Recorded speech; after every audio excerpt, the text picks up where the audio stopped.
This module is concerned with description of shielding of protons and quantum mechanical treatment of a two-spin system. Specifically, you will be learning about the shielding of protons and modification of the Zeeman effect due to this, chemical shifts and the delta scale, spin-spin coupling, patterns of coupling for various sets of equivalent nuclei, and the quantum mechanical treatment of a two-spin system. The NMR spectrum of a proton produces an absorption line governed by the magneto-gyrate ratio. This is what we have already learned. Since all protons have the same value for this ratio, one would expect all protons to resonate at the same frequency, and an NMR spectrum would be of no use except to determine the magneto-gyrate ratio. However, the advantage of the NMR technique lies in the fact that we never deal with a bare proton. Up till now we were talking about a proton, but can you have a bare proton? It will always be in some environment. Rather, the proton is in a chemical environment and has a surrounding electron cloud which modifies the magnetic field experienced by the nucleus. Also, besides providing information about the electron distribution, NMR studies provide valuable information about electronic structure. It is in fact a very important technique, the most important technique for particularly for organic chemists. We will define shielding. Classically, when an atom is placed in a magnetic field, its electrons circulate about the applied magnetic field. This circulation causes a small magnetic field at the nucleus which opposes the externally applied field. The magnetic field at the nucleus, the effective field, is therefore generally less than the applied field by a fraction sigma, where sigma is a dimensionless quantity known as the shielding or screening constant and is of the order of 10 raised to the power of minus 5. It is very small, it is 10 raised to the power of minus 5. Hence, we can say that B is equal to B naught into 1 minus sigma, and sigma is the modification. As a result, the resonance condition is met at a lower frequency than you might have expected. The additional information about screening constants from NMR measurements provides a wealth of data about the electron density around the nucleus in various molecules. In this module, we shall discuss only proton magnetic resonance. The vast majority of molecules of interest to chemists contain hydrogen atoms, and as this nucleus has one of the strongest resonances, it is not surprising that proton NMR has found the widest application. Protons in different chemical groups have different shielding constants, and the resonance condition is satisfied at different values of nu naught. Factors which reduce the electron density at the nucleus are said to de-shield the nucleus, since B at the nucleus increases. Similarly, factors which increase the electron density are said to shield the nucleus, since B increases. So, we define something called chemical shifts. It is clear that the frequencies of NMR absorptions are directly proportional to the magnetic field strength. Thus, the frequency observed with a particular magnetic field gets doubled when the magnetic field strength is doubled. It is, however, inconvenient to quote both the frequency and magnetic field strength when reporting the absorption of a proton. In addition, the resonance frequencies of protons in different environments vary by very small amounts. This problem is circumvented by reporting the positions of peaks relative to the resonance peak for an internal standard substance that can be measured during the experiment. The use of an internal standard is also advantageous in that chemical shifts can be reported in terms that are independent of the field strength. So, the problem is this: we do not want to be quoting both the frequencies and the field strength. So, we define a new quantity called chemical shift, and this is with reference to an internal standard. For proton NMR, the standard reference compound is tetramethylsilane, or it is called TMS, and it contains 4 methyl groups attached to silicon. All the 12 protons in this compound are identical and most shielded. Thus, the compound provides a single sharp peak at a small frequency that is nearly always isolated, very different from the peaks of interest in a spectrum. In addition, TMS is inert, readily soluble in most organic liquids, and easily removed from sample by distillation because its boiling point is only 27 degrees centigrade. TMS is not water soluble. In aqueous media, you use the sodium salt of 2,2-dimethyl 2-silapentane 5-sulfonic acid DSS, which has 3 methyl groups attached to silicon and a chain of CH2, CH2, CH2, SO3Na, and this is normally used in place of TMS. The methyl protons of this compound produce a peak at virtually the same place in the spectrum as that of TMS. The methylene protons of DSS give a series of small peaks that may interfere. For this reason, the methylene groups of DSS are deuterated, because deuterium will not show in this region, which eliminates these undesirable peaks. The chemical shift delta is defined as delta is equal to nu minus nu TMS divided by nu TMS. It is with reference to TMS, and so it is a ratio where nu is the frequency of the line in the sample we are interested in, and nu TMS is the corresponding quantity for TMS, both expressed in hertz. Since all quantities are proportional to the applied field, it factors out and need not be quoted. The quantity in equation is small in magnitude and is reported in parts per million, ppm, by multiplying by 10⁻⁶. Also, without loss of accuracy, nu TMS in the denominator is replaced by the spectrometer reference frequency, that is nu naught. Thus, delta in ppm is equal to 10⁻⁶ into nu minus nu TMS divided by nu naught.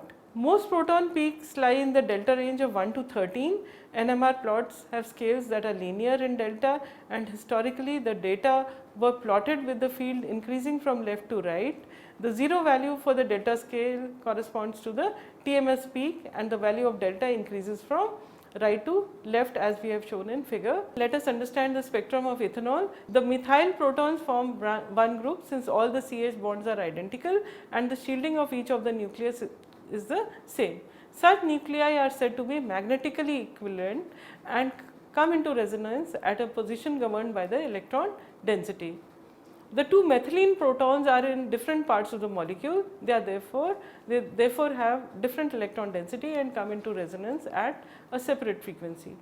Finally, the proton of the hydroxyl group resonates at yet another value of the applied field. Since we know that oxygen is much more electronegative than carbon, the electron density at the hydrogen atom in the OH bond should be considerably lower than in the CH bonds. We should thus expect sigma CH will be greater than sigma OH, that is the electron density at the hydrogen atom in a CH bond will be more than that in OH, because O is electronegative, and hence nu CH is equal to gamma B0 divided by 2 pi into 1 minus sigma CH is less than nu OH, which is equal to gamma B0 divided by 2 pi into 1 minus sigma OH.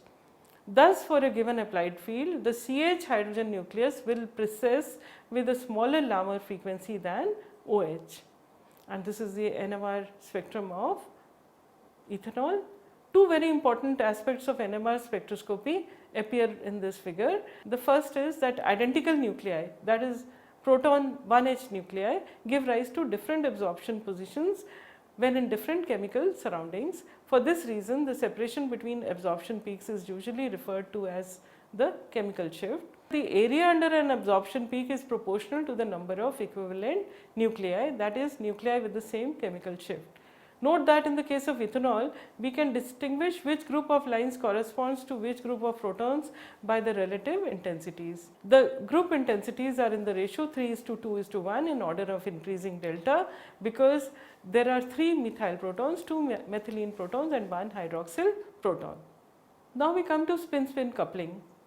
When you look closely at the ethanol spectrum, you see that the methylene peak is split into a quartet, that means into 4 peaks, and the methyl peak into a triplet, that is into 3 peaks. This is called the fine structure of the spectrum and arises because of the modification of the local field felt by a nucleus due to its neighboring nuclei. Consider 2 nuclei labeled A and X, which are sufficiently close to each other for there to be interaction between them. Figure shows that when A has spin up, the lines of force coming from it are opposite to the external magnetic field direction and reinforce the external magnetic field when it is spin down. The X nucleus therefore experiences two different fields and two different resonance conditions with equal probability, and hence you observe a doublet. This is what effect of spin of A on the field experienced by X. The extent of interaction is measured in terms of a scalar coupling constant, which is termed as J. This is independent of the field strength and is expressed in Hertz. This direct coupling is most different in solids and has practical application in determining accurate interatomic distances from solid state NMR. However, in liquids and gases, molecular tumbling averages the interaction to 0. Nevertheless, a much weaker coupling by a factor of 10 raised to the power of 2 to 10 raised to the power of 4 is observed in liquids. This is due to another mechanism which is called polarization, wherein the magnetic field from a nucleus affects the electron distribution in its bonds, and this effect is transmitted to nuclei in other parts of the molecule. So, let us first understand the patterns of coupling. When we discussed the AX coupling above, we chose our letters with care. A and X are alphabets very far from each other in the alphabets, and hence imply two protons with chemical shifts which are far apart, that is much larger than the spin-spin coupling, or in other words delta nu divided by JAX, the coupling between A and X is much greater than 10. And figure shows the dependence of the spectral pattern on the ratio delta nu by J. Our discussion in the last section revealed that when the spin on A is alpha, X experiences a smaller field and hence its resonance frequency is shifted by -12 J. On the other hand, when the spin of A is beta, the resonance frequency of X is shifted by +12 J. Thus, a doublet at nu X plus or minus half J is observed for X. Exactly the same influence of the spin of X is exerted on nucleus A, which now resonates at nu A plus or minus half J. Thus, both lines are split into doublets centered at the characteristic frequency of the corresponding nucleus. The above analysis refer to a system of protons with very different chemical shifts. If this is not so, the system is referred to as an AB system, since these two letters are adjacent to each other in the alphabet and hence imply similar chemical shifts, or in other words delta nu is between J and 10. In the case of AB systems, the multiplicity of the peaks remains the same as in the AX system, but the symmetry and the intensity changes significantly. The two central lines gain in intensity at the expense of the outer lines. Finally, when the two nuclei have exactly the same chemical shift, that is, it is an A2 system, only a single peak arises in the spectrum.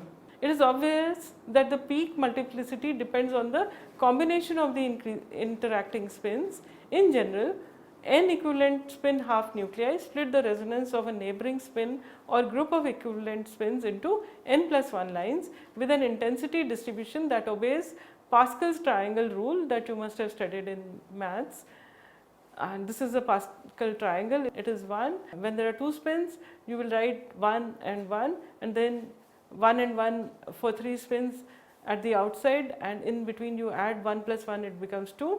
Intensity distribution of the A resonance of an AXN system can be constructed by considering the splitting caused by 1, 2 n nuclei with spin half. We turn now to consider the ethanol spectrum, which was shown in figure. Consider first the methyl protons. It turns out that the equivalent protons do not show any fine structure. Therefore, an isolated methyl group as in CH3Cl gives a single unsplit line. Next to the methyl group in ethanol are the two methylene protons. The methyl line is first split into two by virtue of the two orientations of one of the two methylene protons, and then each line is split again as a result of the interaction with the second proton. Therefore, the methyl resonance is split into 3 lines with intensity ratio 1:2:1 as in the Pascal's triangle. Now consider the splitting of the methylene protons. If they were isolated, they would resonate at a single position as in CH2Cl2. Their fine structure is due to their spin-spin interaction with the 3 neighboring methyl protons. 3 equivalent protons give rise to n plus 1 or 4 lines in the intensity ratio 1:3:3:3:1, the hydroxyl proton in ethanol splits its neighbors into 2 doublets, and it is itself split into 1:2:1 triplet by the methylene. In practice, however, the splitting due to the hydroxyl proton cannot be detected because of the rapid intermolecular exchange of the OH protons. Now we do a quantum mechanical description of a 2-spin system. Let us now consider the 2-spin AB system in detail. We first consider the Zeeman effect. Since the two protons are in different environments, we have B of B minus B of A, the field experienced by proton B minus that experienced by A is equal to B naught into 1 minus sigma A minus B naught into 1 minus sigma B, or this is equal to B naught into sigma A minus sigma B, or this can also be written as B naught delta AB. In terms of the frequencies, we may write nu B minus nu A is equal to nu naught into delta AB, and the two protons therefore appear at different frequencies. Delta AB is again expressed in parts per million, that is delta AB is equal to 10⁻⁶ into nu B minus nu A divided by nu naught in ppm, and this is the difference in the chemical shifts of protons A and B with reference to TMS, and delta B minus delta A is equal to 10⁻⁶ into nu B minus nu TMS divided by nu naught minus 10⁻⁶ into nu A minus nu TMS divided by nu naught, and this is equal to 10⁻⁶ into nu B minus nu A divided by nu naught, and this is equal to delta AB. Now 4 possibilities arise: alpha A, alpha B, that means proton A has alpha spin and proton B also has alpha spin, alpha A beta B, beta A alpha B, and beta A beta B, each with different energy. For simplicity, in what follows, we shall drop A and B and take it that the first spin corresponds to A and the second to B. So if you write alpha beta, it means that A has alpha spin and B has beta spin, and this is the same as writing alpha A beta B. The NMR Hamiltonian, what should it contain? It should contain an expression for the Zeeman effect, then scalar coupling that we talked about, plus there is another term, the dipolar effect. So we can write H is equal to H Zeeman plus H scalar plus H dipolar. The Zeeman Hamiltonian, as you know, is given by minus Gn beta n, where Iza is the operator for the Z component of the nuclear spin. For A, B naught into 1 minus sigma A minus Gn beta n Izb, B naught into 1 minus sigma B. In NMR spectroscopy, it is more convenient to express the energies in frequency units, that is in hertz. Since delta E is equal to h nu, it can be simply done by dividing the energy in joules by the Planck's constant, setting Gn beta n B0 by h cross is equal to nu naught. We may write H Zeeman is equal to minus nu naught Iza into 1 minus sigma A minus nu 0 Izb into 1 minus sigma B. The second term is the scalar coupling term, and it is given by J into Ia into Ib dot product. The third term in the Hamiltonian is the dipolar term, which depends on the relative orientation of spins. In liquids, this averages to 0 and hence we ignore it, or H is equal to minus nu 0 1 Iza 1 minus sigma A minus nu 0 Izb into 1 minus sigma B plus J Ia into Ib. Application of the Hamiltonian to the 4 wave functions yields the energies which are given in table, and these are the levels of the 2 spin system. If you have alpha alpha, Mi is the sum of the Iza values, and that is half plus half, it is equal to 1, and its energy in frequency units is equal to minus nu 0 by 2 1 minus sigma A minus nu 0 by 2 1 minus sigma B plus J by 4. Similarly, for alpha beta, Mi is equal to 0 because one spin is alpha, the other is beta, half minus half is 0, and minus the energy is minus nu 0 by 2 1 minus sigma A plus nu 0 by 2 1 minus sigma B minus J by 4. Similarly, beta alpha has an Mi value of 0 because one is beta, the other is alpha, minus half plus half. Nu 0 by 2 1 minus sigma A minus nu 0 by 2 1 minus sigma B and minus J by 4, and beta has a total Mi value of minus 1 nu 0 by 2 1 minus sigma A plus nu 0 by 2 1 minus sigma B plus J by 4. it can be seen that the first wave function has the lowest energy and the fourth has the highest energy. Since compared to nu naught, the chemical shifts are small in magnitude, the second and third energy levels have similar energies. The selection rule for the transitions, it can be found, is equal to delta Mi is equal to plus or minus 1, where Mi is the sum of the Mi values for the two protons. See, capital Mi is used when we are talking about the total spins of the two spin system, small mi for the individual values. The allowed transitions are shown in figure. It is clear that the selection rule allows the spin of only one proton to change at a time. Hence, transitions 1 to 4 and 2 to 3 are not permitted because they involve flipping of both protons, but 1 to 2 is allowed because it involves flipping of only the B spin, and this transition may be labeled as nu B because it involves the transition of the B proton, and these are the allowed transitions as we have shown here. And finally, in summary, protons in different environments absorb at different frequencies because of the shielding effect of electrons. The shift in frequency is called the chemical shift. Neighboring spins also influence the field at a nucleus, and this is referred to as spin-spin coupling. The magnitude is independent of the field strength. The coupling produces a typical splitting of lines governed by Pascal's triangle or the combination law. In a two spin system, two doublets are observed whose intensity pattern is governed by the chemical shifts of the two nuclei.